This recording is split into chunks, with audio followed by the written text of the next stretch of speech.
Okidoki, pessoal, como vocês estão? Tudo beleza? Esse quem vos fala é o Anime Amigo, um otaku fanático e um tanto quanto apaixonado por esse mundo das animações. E hoje eu venho trazer pra vocês o episódio 4 de Bushoku no Berserk. Espero que gostem. Bora pro vídeo.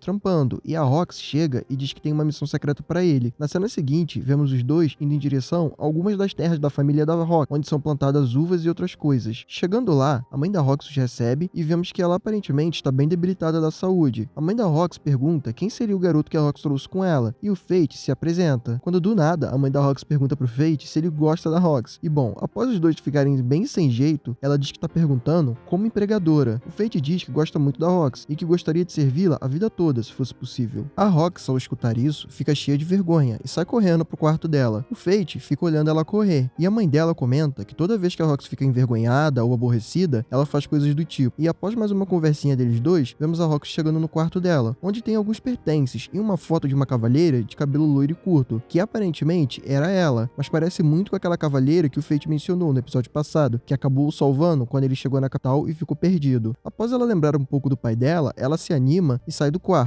e o anime corta pro pessoal colhendo algumas uvas, e um dos colhedores entrega um pouco de suco feito das uvas pro Fate beber. Ele elogia a qualidade do suco e começa a conversar com o homem. O homem explica que o pai da Rox fazia questão que o pessoal que colhe as frutas sempre fosse um dos primeiros a provar os vinhos, sucos e as coisas feitas da colheita. E eles começam a conversar que a Rox, além de vir todos os anos para ajudar na colheita das uvas, ela também vem para caçar os monstros da região. E a barriga do Fate começa a roncar no meio da conversa e a galera em volta começa a rir. A ganância diz que aqueles goblins não iriam satisfazê-lo mais e ele teria que partir para monstros de níveis mais altos. A Rox manda o Fate ir em frente, pois tinha algumas coisas para resolver, e no caminho ele encontra uma guria com uma foice enorme no ombro. Ela chama o Fate e ele começa a pensar que os olhos dela são iguais aos dele quando ele está com muita fome. Ele tenta usar aquelas habilidades de ver os status do inimigo nela, mas não funciona. A garota olha para ele e diz que estava pretendendo caçar os monstros da região, mas que vai acabar deixando-os pro Fate, e diz que por essa ele está devendo um favor para ela. O Fate pergunta pra Ganância se ela sabia algo sobre a garota, e a Ganância responde que não. A Rox chega logo em seguida com 2 cestos de uva, e eles vão comentando sobre a garota no caminho. E bom, a garota aparentemente é de Galha, uma nação que foi assolada por hordas de monstros e acabou sendo destruída. Inclusive, é a mesma nação que o pai da Rox foi lá, enfrentaram os monstros e acabou perecendo para um dragão. Bom, eles seguem pra casa da Rox e o Fate diz que escutou sobre a caçada aos monstros. Ele pergunta se ela vai ficar bem e ela diz que tá de boa. E quando ela vai fazer um gesto com o braço, ela acaba derrubando a cesta de uvas que ela carregava. No dia seguinte, vemos que alguns daqueles monstros acabaram invadindo a plantação e comeram todas as frutas do campo. O pessoal do campo, puto com isso, junta alguns guerreiros para emboscar os monstros, mas ao chegar no lugar, eles percebem que tem um monstro muito forte no meio deles. O Fate começa a babar ao ver o monstro, e quando ele vai ver o level do monstro com a sua habilidade, ele fica assustado, pois aparentemente o monstro estava no level 50. A Ganância comenta que aquele monstro em específico era um monstro coroado, que aparentemente derrotou vários adversários e evoluiu com isso. Os aldeões, ao ficarem sabendo da notícia, ficam preocupados, mas a Rox diz que vai tentar cuidar de tudo sozinha, que ela daria conta. O Fate, vendo ela dizer isso, pensa que se ela for sozinha, ela vai acabar morrendo. Então ele espera anoitecer e vai tentar a sorte de exterminar todos os monstros da região. Ele chega no local e pega aquele arca-pelão dele e começa a matar alguns dos monstros menores à distância. Depois, ele tenta acertar o líder deles, mas o líder, além de ter muita inteligência, pois ele usa os menores como escudo, ele consegue também segurar as flechas mágicas do Fate com as mãos. O Fate parte pra luta corpo a corpo, mas acaba levando a pior. Ele cai num riacho e se finge de morto. Quando o monstro vai tentar finalizá-lo, ele consegue o surpreender e arrancar um de seus braços. No meio da luta, ele consegue fazer outro corte no monstro, e a Ganância diz que agora o Fate consegue usar uma de suas habilidades especiais que vem da sua segunda forma. A Ganância explica que se ele ceder 10% de seus status, ele vai conseguir usar um poder enorme. O Fate concorda e usa uma magia super poderosa, e assim consegue finalizar o monstro. Quando ele pensa que a luta havia acabado, o Fate começa a se sentir muito mal, e a Ganância fala que é o resultado dele ter consumido a sua primeira alma de alta qualidade. O Fate entra em desespero e o anime corta pro dia seguinte, com os guerreiros vendo os cadáveres dos monstros e se perguntando o que ocorreu ali. A Rox, ao ver essa cena toda, diz que tudo bem, que ao menos os monstros não estariam mais presentes para encher o saco deles. Após isso, vemos o Fate e a mãe da Rox e a Rox tomando um café. E a mãe da Rox começa a comentar sobre o caso e pergunta quem será que fez isso. O Fate, ao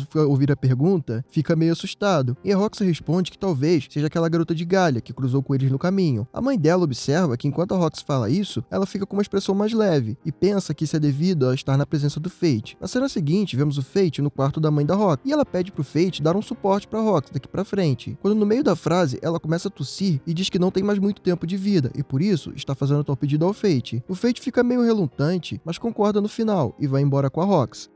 Ao chegar na capital, o Fate vai naquele bar que ele gosta de ir. E bom, ele começa a conversar com o pessoal de lá sobre a expedição à Galha. E o cospobre de Kanek aqui fica surpreso de uma expedição tão cedo, pois não se passou muito tempo desde a morte do pai da Rox.